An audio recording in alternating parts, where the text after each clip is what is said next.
Solve the following. Sketch the solution on the number line and give the answer in interval notation.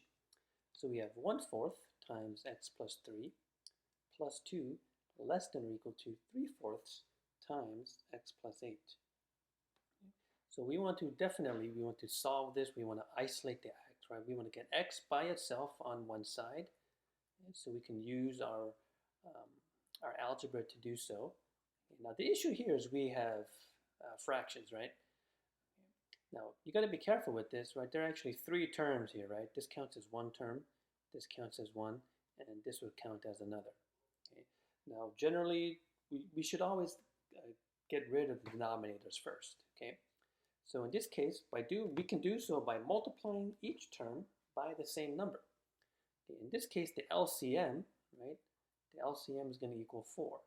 Okay, these each have a 4 on the bottom. Now, you got to be careful with this one, though, right? This one is a fraction, has a 1 on the denominator. Okay, but we want to multiply each term by the LCM, right? In this case, it's 4. So let's do that. I'm going to multiply this by 4. I'm going to multiply this by 4. And I'm going to multiply the last term here by 4 as well.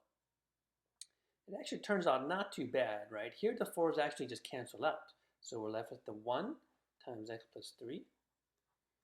Right here we have 4 times 2, so that's just 8. And what happens on the other side here? Right? Once again, these 4's do cancel out, so we're just left with 3 times x plus 8. Okay, so multiplying each term by the LCM, we've essentially canceled out all the fractions, right? Now we can solve this as we normally would. Right, so with this parentheses, there's a 1 in front, so remember, we're just multiplying by 1, so we just get x plus 3 plus 8 less than or equal to, and here we're going to distribute the 3 to each term, so we get 3x plus 24. Right. Now we want to simplify each side as much as we can. So on the left side, we can simplify the 3 plus 8. That gives us 11. Okay, less than or equal to 3x plus 24. Okay. So from here, right, we have 2 terms on each side, right? So we've simplified each side as much as we could. Now we have to move terms around from one side to the other. Okay, most students like the x to be on the left side, so I'm going to take this 3x and I'm going to subtract it. I'm going to subtract it to both sides. Okay, so the x's cancels out on the right side, so we get 1x minus 3x, which is negative 2x, plus 11 less than or equal to 24. Okay. Next, I should subtract the 11 to both sides here. Okay.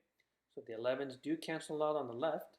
Okay. So we end up with negative 2x less than or equal to 24 minus 11, which is 13. Okay. Finally, I'm going to divide both sides by negative 2. Okay. So the x's do cancel out on the left side. We end up with x on the left. We end up with negative 13 over 2 on the right. And because we divided by a negative, we should switch the direction of the inequality. Okay, so we get x greater than or equal to negative 13 over 2. Right? That's about negative 6.5, right? So on the number line, when we sketch this guy, there's 0 just for reference. You don't really need to put that if you don't want to, but here's negative 13 over 2, which is 6.5. Okay? So because it's greater than or equal to, right, now we have to determine if it's a closed or an open circle. Right? So that tells us it's going to be a closed circle. We want to go greater than that. All the numbers greater than negative 13 over 2 should go to the right. Okay? So finally, in interval notation, right, the smallest number in the interval is going to be negative 13 over 2, and the largest number in this interval is going to be infinity.